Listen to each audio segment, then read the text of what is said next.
Go. Donc on lance cette fois-ci présentation et la mer pour demain avec Chantal Spitz et Moana Oura à la modération. Je laisse la parole à Moana Oura. Yorana, Yorana à tous. Il faut savoir qu'avant tout, je suis là en tant que victime. Victime de cette conversation, puisque ce n'est pas moi qui me suis choisi.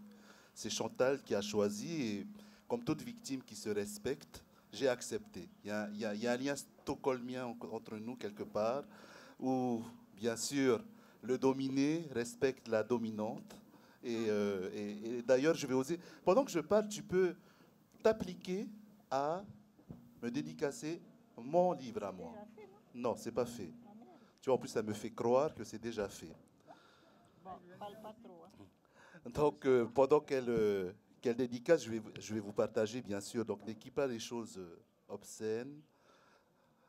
Je vais partager ça avec tout le monde. Ah non, Non? tu lis pas, c'est intime. Hein? Assez intime. Non, mais Donc, voilà. on C'est n'est une pas dédicace sur- intime. on n'est pas sur Il y en a qui sont Facebook, hein. d'accord. Donc, ça va être que pour moi. Je ne vous dirai rien. Donc, avec Chantal, on se connaît depuis très longtemps. On s'est connus d'abord sur un spectacle, puisque je suis dans le spectacle. Et puis, après, elle m'a happé dans l'association Litérama Ori qu'elle a fondée aux côtés de Flora de Vatine, notamment Eugénie, Eimeho, Patrick Amarou. Et j'ai jamais su en sortir. J'y suis encore aujourd'hui. Et comme toute victime qui se respecte, je prends plaisir finalement à être à leur côté, à tous. Et petit à petit, elle s'efface de cette association, mais elle est toujours là à nous soutenir, à nous gronder, à nous penser, à laver des casseroles aussi. Elle me dit souvent ça. Je lave des casseroles et les idées fusent. Donc c'est assez. Et elle frotte les casseroles pour que les idées fusent. Donc pour tous ceux qui font des ateliers d'écriture, il n'y a pas de recette finalement. Que celle de Chantal Ahuahine, c'est de frotter des casseroles. Et apparemment, tous les ouvrages qu'elle a écrits viennent de ces casseroles. Il y a certainement des souvenirs et des mémoires qui en sortent, d'enfance, on verra ça ensemble, et des personnages qu'elle a croisés autour de ces casseroles, autour de ces repas, ou pas. Et tu sais que je suis en train de meubler pendant que tu écris. C'est toi qui cherches. Hein? Ouais, c'est moi qui cherche. Voilà. Tu peux mettre des points de suspension. Ah non, il n'y a pas de ponctuation, c'est vrai. Donc ça aussi, c'est quelque chose dont on va parler. Bien qu'on la bassine avec ça, après les casseroles, ces histoires de ponctuation. Mais on va parler de plusieurs choses d'ailleurs. On va parler de ce nouveau kiff qu'est la nouvelle. Deuxième recueil de nouvelles. La question la plus simple au monde, pourquoi ce type d'écriture, pourquoi la nouvelle t'a inspiré finalement? Alors, bonjour. Alors, le premier recueil de nouvelles, c'était un peu comme un défi. Je me suis dit, bon, tu as fait déjà roman, tu as fait une transcription de biographie, j'avais fait un peu des textes, des courts essais. Je me suis dit, ben, la nouvelle, en plus, je me disais soit la nouvelle, soit la pièce de théâtre, parce que l'un et l'autre, ça me paraissait tellement quelque chose d'étranger à moi, et je me disais, tu vas jamais savoir faire ça. Donc j'ai choisi nouvelle, parce que je trouvais plus facile que pièce de théâtre. Et puis, voilà. Donc, en effet, c'était un sacré défi, parce que première nouvelle que j'écris, il y a au moins 20 pages. Ah, je me dis, c'est pas une nouvelle. Tu vois, une nouvelle, pour moi, c'était quelque chose de ramassé, de condensé, et 20 pages, ça ne le fait pas. Donc là, à la première nouvelle, je suis obligée de couper, pour savoir qu'est-ce qui... Pour qu'il y ait... Non, tu vas lire, laisse tomber. J'ai mes Pour notes que je dedans. m'en fous, Mais t'avais qu'à ne pas me donner. je dois lire des trucs dedans. Je ne vais pas lire la dédicace. Promis. Et voilà, donc après, il fallait que ça tienne la route, mais qu'il fallait que ça soit très condensé. Et ça m'a mis du temps, la première nouvelle, parce que, ben... Et après, ben, j'ai pris goût, finalement.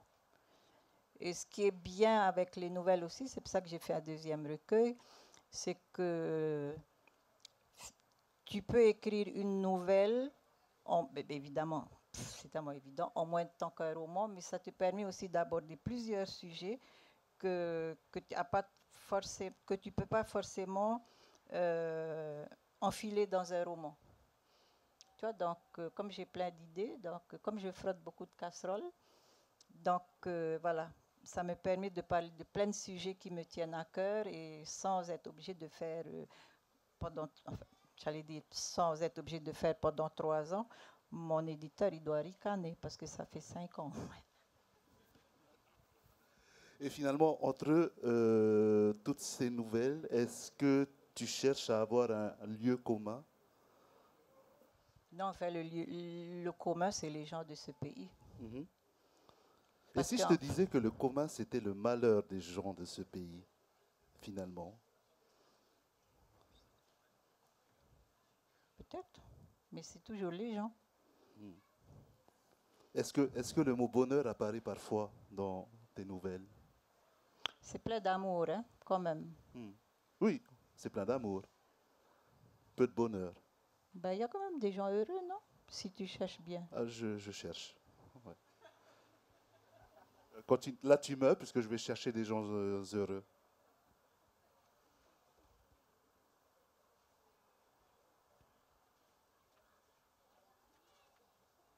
La dernière, quand même, c'est sympathique. Alors, on va rater. parler d'Edwin. Edwin, ses cauchemars sont rouges et nauséabonds. Les images le hantent, toujours les mêmes, qui tordent son corps, raidissent ses bras et le laissent racorni dans la glace de ses draps, sans avenir. L'enfance dans le désert de ses yeux, sans larmes. Des images aux hurlements acérés, comme l'acmé d'une souffrance sans naissance, sans mort, qui consume l'humanité. Chouette. Tu es sinistre. Je continue. Non.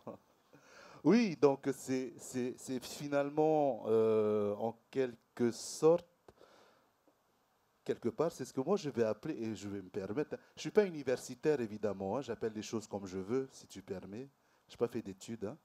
Donc j'appelle ça la sublimation de la souffrance. Est-ce que c'est le cas? Tu sais que tu n'es pas universitaire? Non. Non, en fait, je ne sais pas. Peut-être que c'est ces gens-là qui m'intéressent ou peut-être que c'est avec eux que je vis. Je ne sais pas. Moi, je ne vis pas dans votre monde. Hein. Moi, je ne vis pas à Papeete, moi. Ni à FAA. Quoique à FAA, c'est gratiné aussi. Moi, ça fait plus de 40 ans que je vis dans des petits bleds avec des gens qui n'ont pas la vie facile. Alors peut-être que j'ai un goût particulier pour le malheur, j'en sais pas. Mais en tout cas, c'est ces gens-là, c'est d'eux que j'ai envie de parler. En fait, ces gens-là, ils m'intéressent. Parce que j'essaie de comprendre. Ce qui m'intéresse, c'est aussi de comprendre qu'est-ce qui se passe dans la tête des gens. Tu vois, pourquoi on en est là, pourquoi ils font ça. Voilà. Parce qu'en fait, je décris, je n'ai pas de paysage dans mes écrits. Hein. Je n'ai pratiquement pas de paysage. Et je situe pas l'action. Je parle que des gens, c'est les gens qui m'intéressent et ce qu'ils ont dans la tête. Et est-ce qu'en tant qu'auteur, qu'autrice, oui, s'il te plaît, est-ce que tu peux écrire sans souffrance, sans ressentir cette souffrance? Ça, c'est une question qui m'intéressait aussi. Savoir si toi, tu faisais une espèce de transfert, finalement, de cette souffrance? C'était longtemps le cas. Et comme en fait, souffrir, c'est un peu fatigant, donc j'ai fait de thérapie, j'ai fait des trucs, tu vois. Du coup, maintenant, j'ai le souvenir, en tout cas les 2 dernières nouvelles, j'ai le souvenir de la souffrance. Mais c'est plus physique. C'est juste là-dedans. Mais avant, oui, c'était aussi physique. Quand j'écrivais, c'était physique la souffrance. Tu peux dire qu'aujourd'hui, tu peux écrire sans souffrir? Oui. D'accord. Et est-ce que si la souffrance, tu l'as tu vas arrêter d'écrire? Ah non, je ne peux pas ne pas l'avoir, mais je peux mettre une barrière entre la souffrance et moi. Avant, je ne savais pas faire ça. Ça m'arrivait en pleine figure comme ça. Et d'ailleurs, pour te dire que je ressens plus. Enfin, j'ai mis une barrière, ben, je dors maintenant. C'est merveilleux, je dors moins 6 heures par nuit. C'est le grand bonheur. Avant, ça m'empêchait de dormir, hein, ces histoires-là. Et tu fais de la méditation. Ouais. Qui t'aide à surmonter ça, surtout? En fait, je pense que ça m'aide à éliminer les choses. Ok. Spontanément, à la lecture donc, de ton recueil, spontanément, hein, encore une fois, ça me regarde et je le partage, je mets, il s'agit d'une poésie du malheur contre l'échec du bonheur. Tu es sûr que tu n'es pas universitaire, là? Non, pas du tout. Ben, ça n'engage que toi, hein? Ouais. Et qu'est-ce que tu penses de cet engagement de ma part? C'est très poétique. Ouais. Mais répète un peu. Je dis, il s'agit d'une poésie du malheur contre l'échec du bonheur.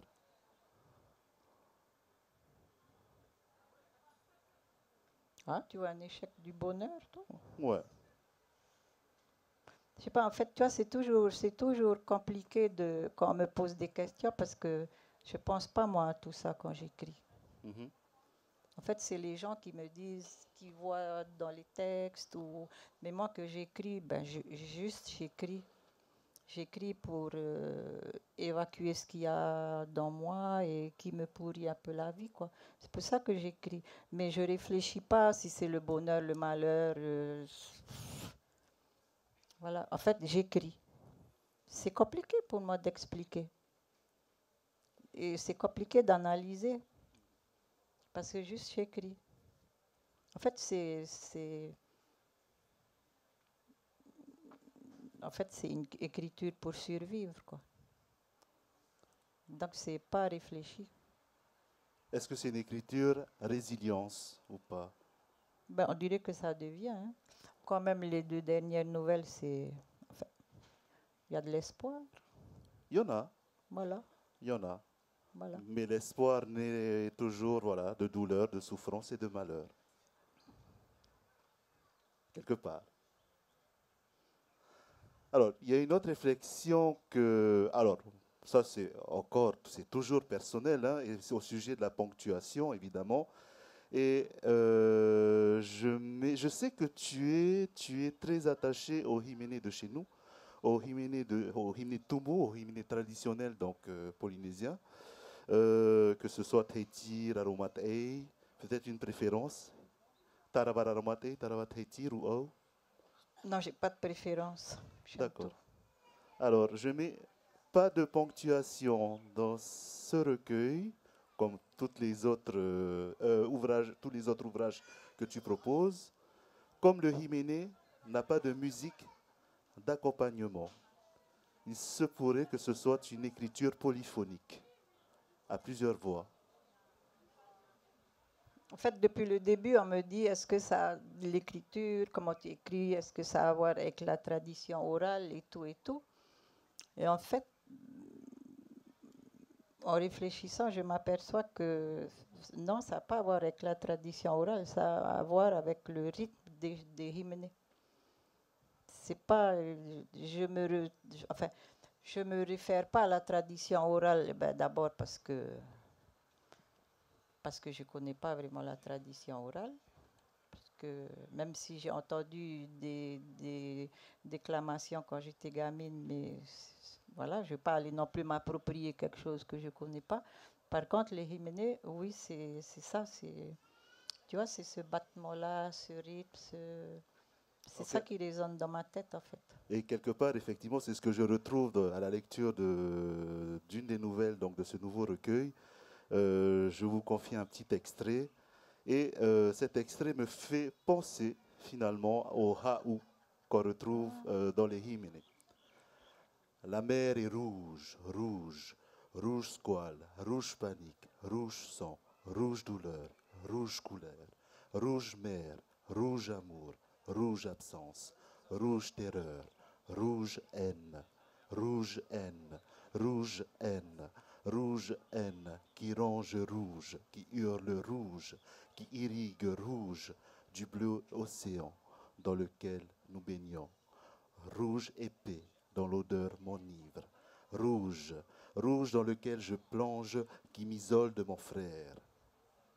Rouge panique, rouge tremblement, rouge noirceur, rouge deuil, rouge linceul, rouge souvenir, rouge blessure, rouge larme, rouge cascade, rouge souffle coupé, rouge entraille, béante, rouge pensée immobile, rouge corps grinçant, rouge vie trébuchante. Haou pour moi. Je me trompe? En tout cas, si c'est Haou, c'est inconscient. Est-ce que finalement, tu imagines cette société comme un groupe de chants polyphoniques qui est là et qui, au bout d'un moment, chantent ensemble? Malgré des histoires différentes, il y a cette histoire commune à tous ces personnages?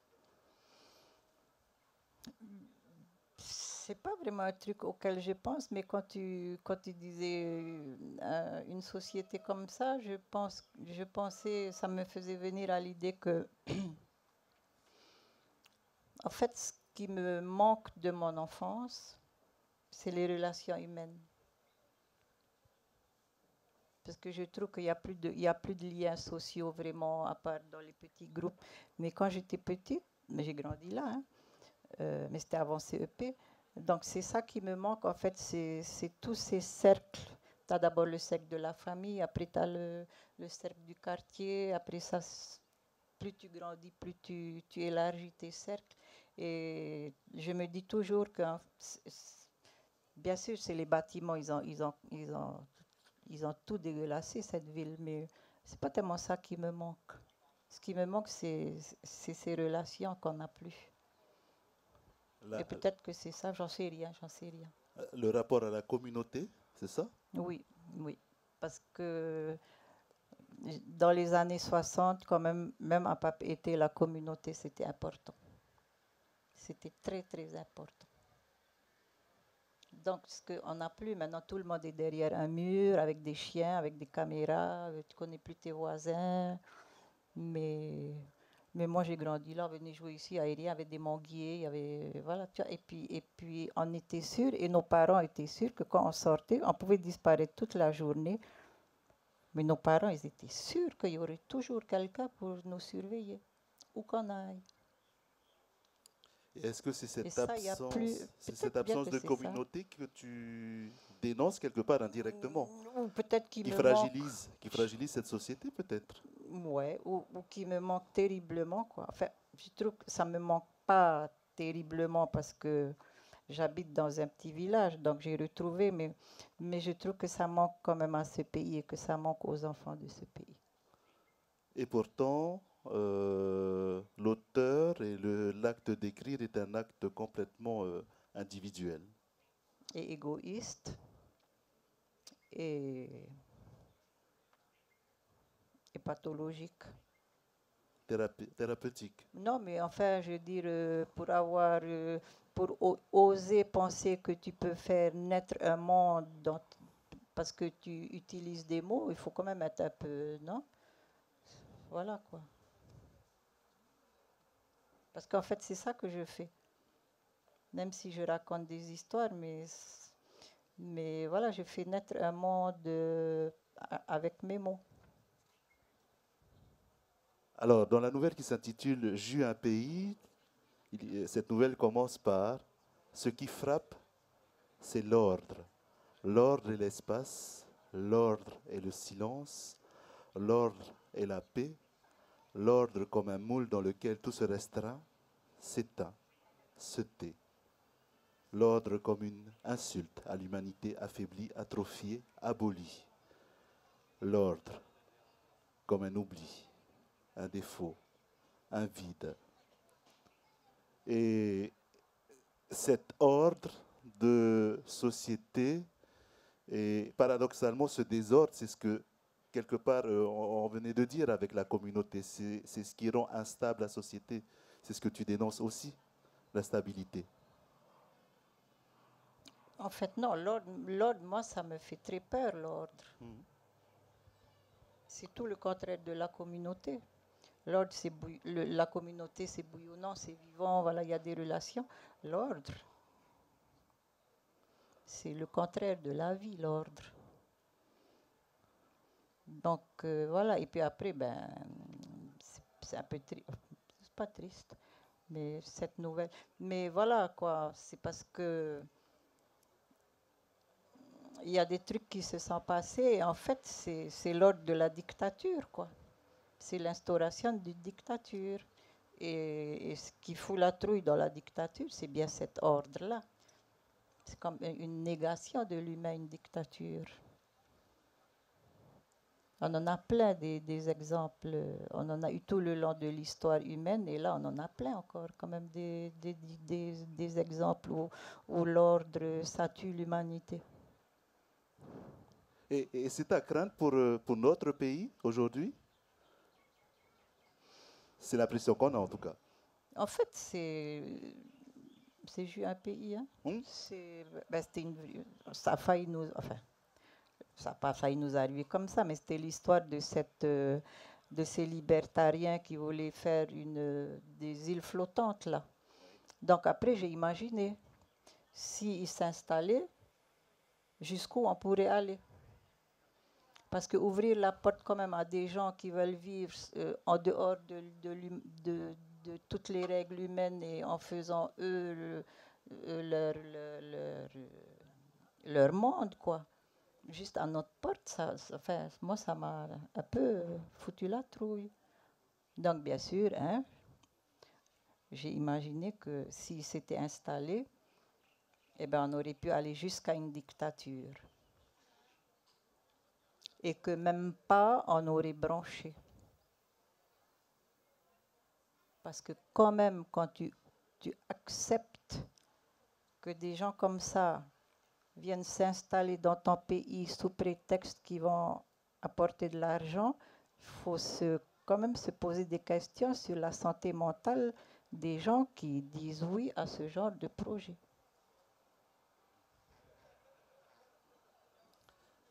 Et tes craintes viennent aussi de tes lectures, des dictatures du monde, dans l'histoire. Oui, et puis quand j'avais 16 ans, j'étais au Chili, et puis Allende a été élu, et puis après on l'a foutu en l'air, quoi. Donc, et ça m'a marqué, ouais. Donc, ça doit venir de là aussi. Comme un effet transfert encore, mais cette fois-ci un transfert communautaire quelque part, c'est bien ça? Oui, mais ça m'a toujours fait peur, hein, ça me fait toujours peur les excès, quoi. Et les excès et comment je vais dire, ce sentiment que j'ai que souvent les gouvernants, ils réfléchissent pas, quoi. Alors je sais pas pourquoi alors je sais pas si ils réfléchissent pas avant d'être élus ou s'ils attendent d'être élus pour ne plus réfléchir. En tout cas, quand ils sont au gouvernement, tu as l'impression qu'ils réfléchissent pas beaucoup et que ben, regarde le monde, hein. Enfin, et comme voilà, quand on a dit oui à ce projet, heureusement que pour X raisons, ça ne s'est pas réalisé. Mais quand ils ont dit oui à ce projet, je me suis dit, mais ils sont complètement malades. En fait, ils sont dangereux. Donc, j'ai écrit.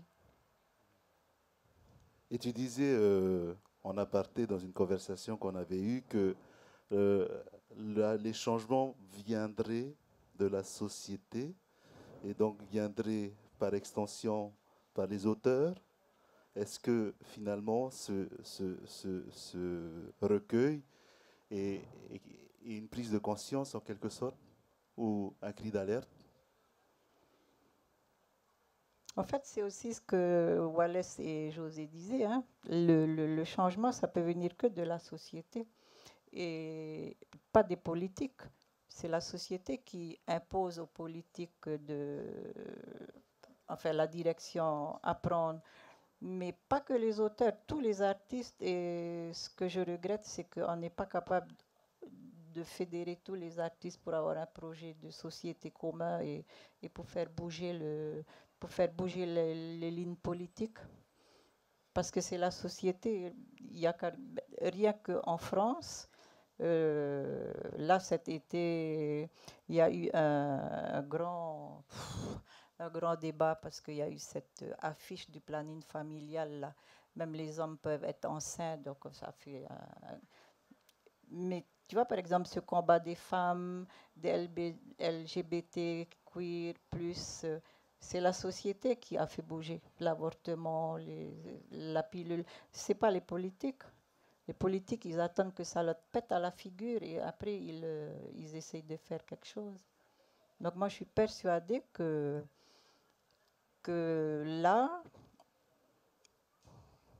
je ne sais pas s'il y en a un tournant, mais en tout cas, on est à un nœud de notre histoire où il faudrait que la société dans son ensemble, peut-être sous l'impulsion des artistes, j'en sais rien, mais c'est là qu'il faut faire quelque chose, parce que ça va nous péter à la figure quand même. Hein.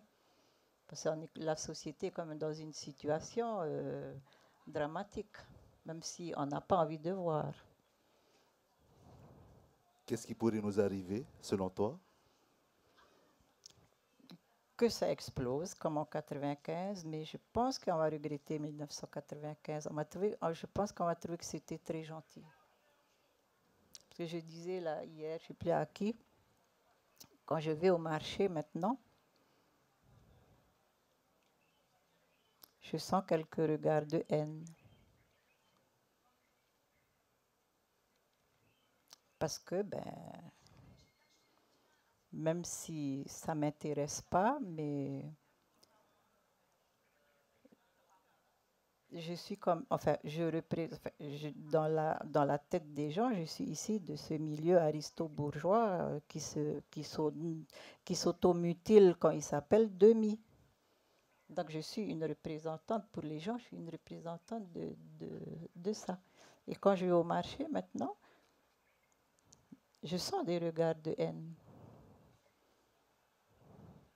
Donc ça, ça me fout la trouille. Parce qu'il y a cette misère, il y a cette violence qui monte et on va repeindre les façades de Vaitava-Tava. Ça, les gens vont être heureux. Ils ont des jolis murs. Tu vois, il n'y a rien qui est fait. Tu n'as pas un signe qui montre qu'on a envie que la situation s'améliore. Et qu'est-ce qui nourrit la haine dans ce pays? C'est les injustices sociales. Et c'est l'impression de ne pas être chez soi. C'est l'impression Tu sais, j'ai bien aimé José parler de tsunami. On est en plein tsunami. On a 500 gosses qui vont à l'armée tous les ans. Beaucoup ne reviennent pas. Et je ne sais pas, on a combien de mille qui débarquent. On est en période... Enfin, l'occupation, elle est réelle, là. Là, on la voit, ça grignote, ça galope. À Ouaïné, il y en a partout maintenant. Des gens qui viennent s'installer. Alors, le truc, c'est... En fait, on vient s'installer. Ce n'est pas le fait qu'on vienne s'installer. C'est le fait qu'après, comme disait Patrice ce matin, mais bien sûr, quand Patrice dit, on ne dit rien, c'est à un moment donné, il faut que ça s'arrête. Parce qu'on ne peut pas... Il n'y a pas de place pour tout le monde. On peut pas... S'il y a de la place géographiquement, sans doute. Mais on fait comment? Il n'y a pas de boulot dans ce pays. Il n'y a aucun projet de société. On n'a même pas de projet de société. Donc, ça va nous péter à la figure. Et puis, évidemment, on va dire, ah ouais, c'est les gens de FAA ou c'est les gens de Vaitava-Tava. On sait déjà sur qui on va taper. Mais on ne va pas s'interroger sur le pourquoi de la réaction des gens. Ça me permet de vous partager une nouvelle, un extrait de nouvelle donc, de cet ouvrage où on parle de ça. Elle ressemble à tous ces papas qui nous sourient sans nous voir, nous questionnent, sans nous entendre, nous photographie sans nous révéler. Je lis sous le hotu qui m'ombre, je la regarde appuyée sur son vélo sur le mur de la cuisine. Elle leur ressemble. Elle est différente, fragile, limpide, absolue. Elle a le visage de celle qui brûle d'ivresse, chavire de passion, meurt d'amour dans les hardiesses, les enthousiasmes, les imprudences suffocant, le ventre pantelant, la mémoire vacillant, l'origine. Je la regarde s'avancer vers moi en retenue, en confiance, en quiétude, sereine de cohérence, vivante d'harmonie, pleine de promesses. Je voudrais lui couper le pas, lui retirer la parole, lui interdire de m'approcher. Je la regarde avancer, elle me touche, je lui en veux, je m'en veux. J'essaie de ne pas la voir, elle leur ressemble. Elle est différente, elle m'émeut. Toutes pareilles, toujours le même schéma, à chaque fois ou pas? Mais là, là, dans cette nouvelle, ce qui est important, c'est la relation qui se tisse. Ça veut dire que c'est possible si on prend le temps. Si on a envie de rencontrer l'autre, bien sûr que c'est possible. Et c'est ça que j'aimerais en fait. On est en train de parler de faire, enfin vous allez parler tout à l'heure de faire un nous et tout. C'est ça le nous. Si on se regarde, peu importe si ça ne marche pas au premier coup d'œil, parce qu'on est chacun dans nos représentations enfermées et tout. L'essentiel, c'est de regarder l'autre et d'essayer de tisser un lien dans cette nouvelle. Ça, je te dis quand même, la nouvelle, la dernière, elle est sympathique. Dans cette nouvelle, l'important, c'est le lien qui se tisse. En fait, à un moment donné, si je me souviens bien, je dis qu'elle apprend à ne pas être nous. Elle apprend à ne pas devenir nous. Parce qu'en fait, le problème, c'est souvent, on se trompe, les gens veulent devenir nous. C'est un peu comme du cannibalisme, on va nous manger, on va nous avaler, et on va devenir... Mais si l'autre devient moi, je lui dis quoi? Je n'ai rien à lui dire. Si l'autre reste qui il est et si moi je reste qui je suis, alors on peut se rencontrer. Tu vois, par exemple, les gens qui arrivent au bout de 3 mois, ils sont plus tahitiens que toi. Ça ne peut pas marcher. Tu es qui tu es, qui est très bien. Je suis qui je suis. On tisse une relation, on se rencontre. En fait, c'est ça le plus important, c'est la rencontre. Elle ne s'est pas encore vraiment faite, la rencontre. Il faut qu'on se rencontre, qu'on marche du même pas. On peut se disputer, ce n'est pas un problème. On peut ne pas être d'accord, mais on marche du même pas et on essaye de faire que cette relation qu'on tisse soit viable. Et que je veux être changée par l'autre et je veux que l'autre soit changé par moi. S'il n'y a pas de changement, ce n'est pas une rencontre.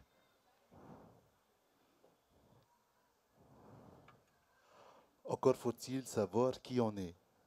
Enfin, est-ce qu'on peut rencontrer l'autre si on ne sait pas qui on est? Voilà. Est-ce qu'on peut accepter l'autre si on ne sait pas qui on est? Si on est, comment je veux dire, pas instable, si on n'a pas l'assurance de qui on est. Pour l'instant, on n'a pas vraiment l'assurance de qui on est. Hein. On ne sait pas trop qui on est. est-ce que c'est le lot historique, finalement, d'un peuple colonisé, de ne pas savoir qui il est? En fait, c'est le lot si on a envie de rester comme ça. Parce que c'est quand même un bout de temps qu'on parle de tous ces sujets-là. Et non, moi, je n'ai pas du tout envie d'être victime. Hein. C'est bon, on a déjà été victime. Hein. Victime de l'histoire, victime de ci, victime de notre éducation. C'est bon. Moi, je n'ai plus envie d'être victime, mais moi, j'ai envie de construire des vrais liens avec les gens, peu importe les gens. Et ceux qui arrivent ici, moi, je veux bien qu'ils arrivent, ce n'est pas un souci, mais qu'ils aient envie aussi d'un lien, qu'ils aient envie d'une rencontre. pas juste venir et se dire waouh, c'est bien ici, je me tatoue, je marche avec des savates, je mets un short billabong et c'est bon quoi. Non, c'est pas comme ça. Il faut voilà, qu'on se rencontre. En fait, c'est ça, il faut qu'on tisse des liens. C'est ces liens qui me manquent, c'est ça qu'il faut qu'on fasse. Après, tout va bien. Même si on s'engueule, c'est pas le problème. Et puis, il ne faut surtout pas qu'on soit d'accord sur tout. Sinon, on ne peut pas se rencontrer si on est d'accord sur tout. Est-ce que ce recueil de nouvelles est un espace pour tisser des liens avec l'autre, où il s'adresse uniquement à nous? Alors, j'écris d'abord pour nous. Mais j'ai aussi envie de tisser des liens. J'ai aussi envie que ça aide les autres à mieux, peut-être pas comprendre, mais avoir une porte d'ouverture sur un peu qu'est-ce qui se passe dans notre pays.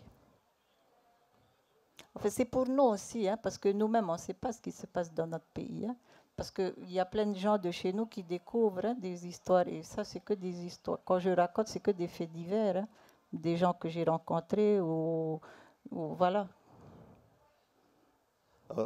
Effectivement, que moi j'ai pensé que je me sentais concerné parce que dans cette écriture, je nous reconnais en quelque sorte, je nous reconnais dans la façon de voir le monde finalement. Et à travers cette lecture, je me suis dit que l'empire des sens finalement, et c'est comme ça qu'on perçoit le monde de manière très empirique avec les sens, est au service de l'horreur. Encore une fois. Je ne sais pas.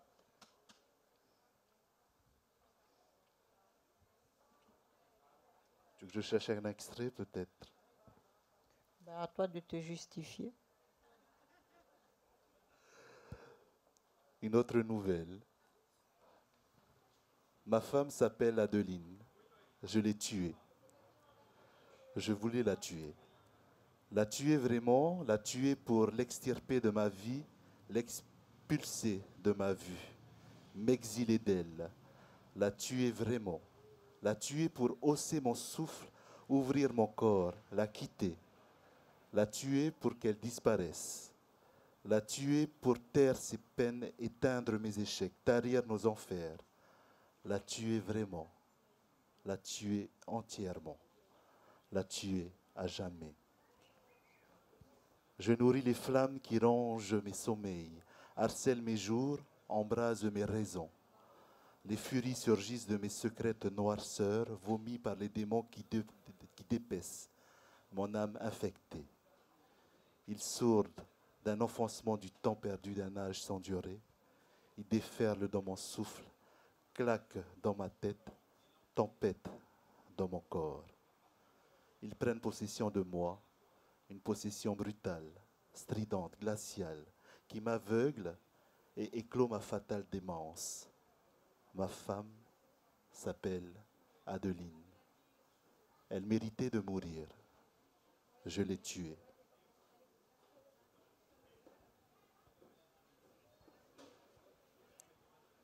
On dénonce aussi.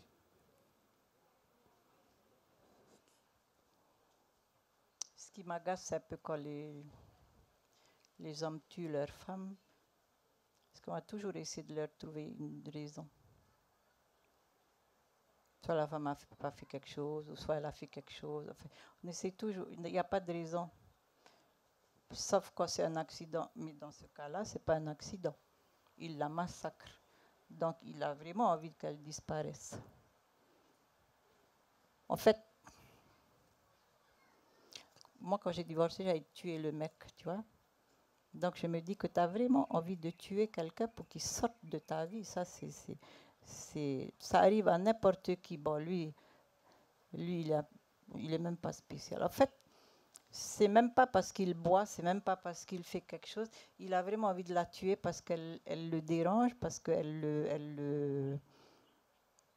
elle le ramène à son inutilité.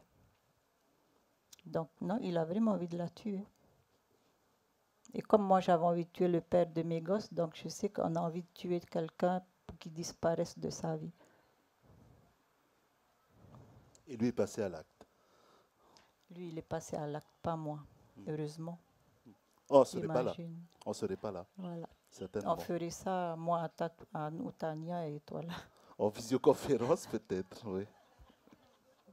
Avec la technologie d'aujourd'hui. Il faudrait y penser, tiens, en visioconférence. J'avoue, on essaiera. À la fin donc, de cette nouvelle, il y a Docteur Beaumont qui est remercié. Et donc, pour nourrir finalement ta plume, tu t'inspires de faits réels, de faits divers, et tu vas voir les personnes, les légistes, pour savoir comment c'est fait réellement. C'est pour être au plus proche de la réalité quelque part. Oui, en fait, là, je voulais vraiment, là c'est vrai, je voulais vraiment insister sur l'horreur. Quand on tue quelqu'un, c'est un massacre. Donc, docteur Beaumont, il m'a fabriqué comment on dit, un rapport d'autopsie. C'est pas une vraie histoire, mais bon, il s'est inspiré de choses depuis le temps qu'il autopsie des femmes battues. Et j'ai mis des extraits du rapport d'autopsie qui aggrave le cas du gars, quoi. Oui, Et je trouvais que c'était important pour moi de mettre le rapport d'autopsie pour qu'on réalise à quel point il y a des hommes qui tuent leurs femmes de tout leur cœur, je veux dire. Et enfin, c'est un massacre, quoi. Parce qu'elle elle est en charpie, quand même. C'est terrible ce qui lui arrive. Extrait du rapport. Le 5 mai, vers 22h30, une dispute éclatée entre la victime et son conjoint, actuellement mis en examen. Au terme d'une journée au cours de laquelle les deux protagonistes auraient absorbé l'équivalent de 2 caisses de bière et d'un gallon de vin en cubitaire, ils auraient dîné absorbant du poisson frit et du riz, pour un motif futile qui, selon les enfants présents, aurait tenu en un défaut de propreté de la table à manger. L'agresseur présumé aurait invectivé la victime qui aurait répondu. Au terme d'une rapide escalade verbale, l'agresseur présumé aurait administré un coup de poing à la face de la victime, provoquant sa chute à terre. L'ayant relevé en lui tirant les cheveux de la main gauche, l'agresseur aurait ensuite donné un violent coup de poing à l'angle mandibulaire gauche de la victime qui se serait effondrée, ayant perdu connaissance. Selon les témoignages des enfants, l'agresseur présumé se serait acharné sur le corps de la victime, en lui administrant d'abord des coups de poing à la face, puis, l'un d'eux ayant manqué son objectif et ayant occasionné un coup direct sur le béton du sol, l'agresseur présumé serait entré dans un état de rage incontrôlable, administrant des coups de pied à la face de la victime, puis au dos. Tirée par les cheveux par l'agresseur, la victime, toujours inconsciente, était disposée au centre de la pièce et l'agresseur aurait sauté à pieds joints à 10 reprises au moins sur le thorax et le ventre de la victime. C'est pas accidentel. Oui, c'est pas accidentel. C'est volontaire. Et il y a toujours ce désir dans l'écriture de vouloir se rapprocher de cette réalité, où c'est hyper réaliste, ou comment tu définirais l'écriture que tu as? En fait, là aussi, ce qui m'intéresse, c'est ce qu'il y a dans la tête des gens, quoi. Alors, je ne sais pas pourquoi il a tué, enfin, j'essaie d'imaginer, mais ce qui m'intéresse, c'est après, quand il va en prison, parce que je pense que tous les gens sont rachetables. Quand il va en prison, au début, il nie ce qu'il a fait, mais après, au fil du temps, quand même, voilà, il est capable de dire que je voulais la tuer et de réaliser que son acte, c'était atroce, quoi. En fait, c'est ça qui m'intéresse. C'est qu'est-ce qui arrive après. Ok, il a tué, mais après, qu'est-ce qui peut se passer dans sa tête? Et moi, j'ai envie de faire le pari que les gens, ils sont soignables. Okay. Avec Dieu. ou pas? Oui, lui, c'est Dieu. Bien, parce qu'à Noutania, ben, t'as que Dieu. Hein. Tu as une visite chez le psychologue tous les 5 mois. Ça ne fait pas avancer le schmilblick. Il ne reste que Dieu. C'est respectable, les croyances. Moi, ce n'est pas mon problème. Hein. Ils croient en quoi ils veulent et en qui ils veulent. Mais ce qui m'intéresse, c'est que qu'on trouve, c'est que les gens trouvent quelque chose qui puisse les aider à s'en sortir. Si c'est Dieu, si c'est... Je m'en fiche. Enfin, c'est pas important. L'essentiel, c'est qu'ils ont quelque chose à quoi s'accrocher pour sortir et réfléchir et réaliser, enfin, prendre la mesure de leur acte. C'est ça, moi, qui m'intéresse. Donc, tu condamnes pas forcément les agresseurs, ni les victimes d'ailleurs. En fait, c'est au juge à les juger et les condamner. Moi j'essaie juste de me dire pourquoi on en arrive là, quoi. C'est ça qui m'intéresse. Je ne suis pas pour ou contre qui que ce soit. Enfin, oui, lui, je lui aurais bien floqué une claque dans la figure. Mais ce n'est pas tellement ça qui m'intéresse. Ce qui m'intéresse, c'est comment tu fais une fois que tu es là. Parce que c'est aussi comment nous, on va faire en tant que société pour se sortir de là où on est. Comment on fait, en fait. Quels sont les mécanismes qui nous permettent de nous tirer d'une situation difficile. Et lorsque tu vois alors ce que j'aime bien aussi dans ce recueil, c'est la multiplicité du pronom personnel je, qui est une fois le personnage, une fois le narrateur, une fois l'auteur, l'autrice. C'est voulu, ou c'est viscéral, c'est au moment spontané, au moment où tu l'écris. En fait, j'aime bien, comment je peux dire, une histoire, c'est pas juste comme ça, là, en ligne droite. Et puis dans une histoire, on est au moins deux, sinon plus. Donc j'aime bien que chacun puisse raconter l'histoire vue de son côté. Parce qu'en fait, je trouve aussi que c'est ce qui nous manque à nous. L'histoire, elle est toujours racontée du côté des vainqueurs. Donc il faut aussi que nous, aujourd'hui, on raconte notre histoire. On est toujours deux au minimum. On n'a jamais la même vision de l'histoire. Tu sais, c'est l'histoire du 6 et du 9. Là, tu dis, moi, je vois 6. Ah ben non, c'est faux à toi, moi, je vois 9. Et c'est toujours comme ça. Est-ce que c'est la première fois que le jeu autrice se dévoile à travers ses ouvrages? Non, j'ai fait aussi Elle, Terre d'enfant, c'est un jeu aussi. C'était un jeu aussi. Oh, il y a des petits hommages aussi, je voudrais dire en private joke, dans Arat. Hein, elle s'appelle Arat. Araté. Araté. C'est une basque. Araté. D'accord. Honte à moi. Araté. Elle s'appelle Araté, tout juste débarquée, et on dit comment? Dainoa?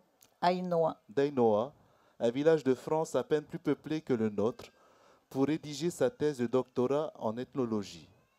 Une logue de plus, comme dit Dewe, ma copine kanak. Donc là, on est dans le jeu autrice.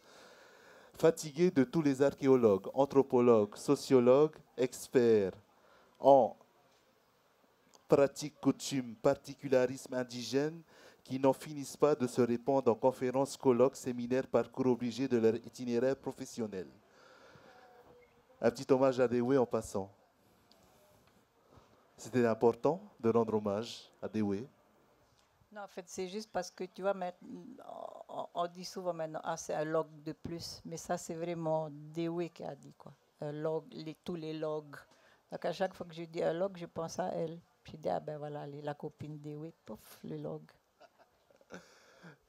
En fait, là, c'est juste lui donner lui reconnaître la maternité de l'expression.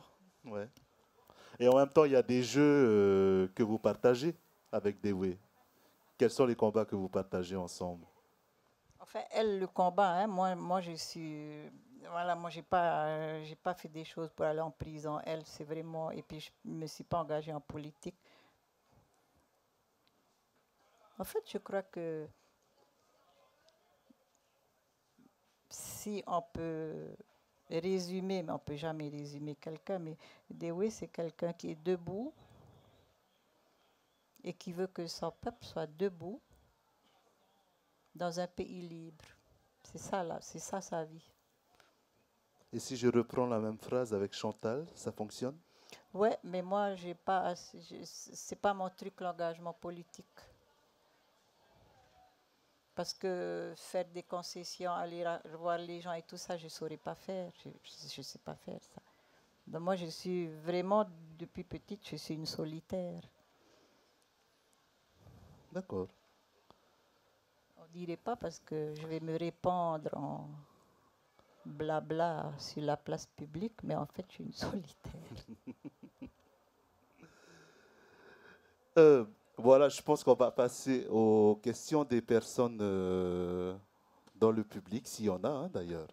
Ah, j'ai juste un petit, Ah oui, un petit, voilà, tu veux parler d'Elisabeth. d'Elisabeth. C'est ça, j'ai oublié. Elle veut parler d'Elisabeth parce que c'est toi qui as fait la couille. Non, c'est pas toi. On ne sait pas, on sait pas. Non, je pense qu'on ne s'est pas compris, c'est tout. Où est Elisabeth? Voilà, elle s'appelle Louisette en fait là. Elisabeth, c'est une dame qui est restée 10 ans à la rue et qui s'en est sortie. Donc je l'ai rencontrée et on a eu des longues conversations. Elle m'a expliqué sa vie et tout. Bon, j'ai romancé un peu parce que... Et finalement, comme j'ai, au même titre que j'ai remercié Dr Beaumont, donc je voulais remercier Elisabeth. Donc moi, je voulais mettre merci à Elisabeth, mais j'ai dû expliquer que Elisabeth, c'est la SDF que j'ai interviewée. J'ai dû dire ça comme ça. Et en fait, Elisabeth a sauté et ça devient merci à la SDF que j'ai interviewée. Donc, en fait, ce n'est pas une SDF, c'est Elisabeth. Elle s'appelle Elisabeth. Et c'est une vraie dame que j'ai vraiment rencontrée, qui est vraiment restée 10 ans dans la rue et elle s'en est sortie. Une histoire qui se finit bien aussi, du coup. Ben oui, alors pourquoi tu parles toujours de malheur? Ben oui, je déconne. Non, mais c'est la seule nouvelle dont tu n'as pas parlé, hein, mais elle s'en sort. Hein. C'est vrai. Ça, c'est la liberté du modérateur. On est d'accord. Qui fait dire à une œuvre qui finalement est joyeuse qu'elle n'est pas joyeuse. Des questions, mesdames et messieurs. Oh, Jean. Bonjour. Une petite remarque d'abord et puis une question peut-être pour Chantal. Moana Ora, tu as commencé à lire le premier passage, sur un ton plutôt léger. Mais ce qui m'a frappé tout de suite, c'est que les mots t'ont capté, t'ont pris et le ton est vite devenu grave. Et c'est ça qui me frappe toujours chez Chantal, c'est la beauté des textes, sa façon de formuler des choses qui surprend, qui capte, qui nous émeut. Alors la question pour Chantal, c'est un petit peu, tu te révises, tu réécris, est-ce qu'il y a un certain nombre de fois que tu reprends tes textes ou est-ce que ça sort comme ça de toute beauté? Tu n'as même pas idée du nombre de fois que je relis, que je barre un mot, je dis non, ça c'est pas vraiment celui-là, donc comment tu vas dire? Après je laisse un petit peu, quand je reviens, je dis mais c'est nul, donc je rebarre, je remets un autre. Tu n'as même pas idée. Puis un jour je me dis il faut que tu arrêtes parce que tu as ton éditeur qui attend là et ça fait un bout de temps que tu lui dis, combien de fois? 3 ans au moins tu as attendu, hein? Tu n'as pas idée. Mais non, je travaille beaucoup. Parce qu'en fait, j'ai du mal à traduire ce que j'ai dans la tête. Donc, j'essaie toujours d'être le plus fidèle possible à ce que j'ai dans la tête. Donc, je travaille beaucoup mes textes. Ouais. Non, ça ne vient pas tout seul. Hein. Tu me cherches. moi, je crois qu'il y a sans doute un petit problème à traduire ce que tu as dans la tête, mais je pense que il y a aussi une quête d'esthétisme qui est évidente, enfin, me semble-t-il. Ouais, j'aime le beau. Dans la douleur et la souffrance. Oui, C'est ce que j'ai il dit. insiste. Peu importe. Il insiste. Peu importe. Non, mais Louisette, elle est heureuse, Louisette, aujourd'hui. Donc, je vais vous laisser dire une dernière chose. Je suis un peu poussé pour préparer le prochain au niveau vidéo. Donc, qu'est-ce que vous avez à dire pour terminer? Puis après, pour votre défense, voilà, à la tribune populaire. Un autre recueil pour le prochain ouvrage ou qu'est-ce que tu as déjà projeté Tu n'as pas idée. Non, en fait, je vais retourner au roman. Ah, intéressant. Mais je vais essayer de faire un roman basé sur l'histoire officielle et où je vais donner notre point de vue. Parce que d'abord, je vais parler de cette guerre des îles sous le vent, en particulier à Eatea, qui est tue depuis qu'elle a eu lieu. Et il y a très peu de gens qui savent qu'il y a eu cette guerre. Enfin, il y en a eu plein, mais j'ai envie de parler de celle-là. Ce qui m'intéresse dans celle-là, c'est que les meneurs, comme on appelle les rebelles, comment tu peux être rebelle si tu es indépendant? Moi, il faut m'expliquer. Donc, il y a aussi une question de vocabulaire. Mais ils sont déportés au bagne de Nouvelle-Calédonie. Pour une partie, enfin, 5 ou 6, une grande partie au bagne qui n'a pas duré longtemps, mais aux Marquises. Et donc, j'ai envie de parler de ça, parce qu'il serait, avec des bases historiques, mais il serait temps que dans ce pays, on questionne la narration historique officielle. Donc, je commence par ça et je ne sais pas combien d'années encore il me reste, parce que mathématiquement, c'est les dernières. Donc, je ne sais pas combien, mais ça va être voilà, c'est ça que je vais faire les dernières années. Je vais questionner la narration historique officielle. Donc, je commence par ce roman. Alors, déjà, cette nouvelle, ça m'a mis au moins 4 ou 5 ans. Alors, j'imagine pas un roman. En Déjà, tout cas, je vais dire juste merci pour nous. Merci. Voilà. Merci à tous les deux. Merci à Chantal et merci à Moana Oura. Et je rappelle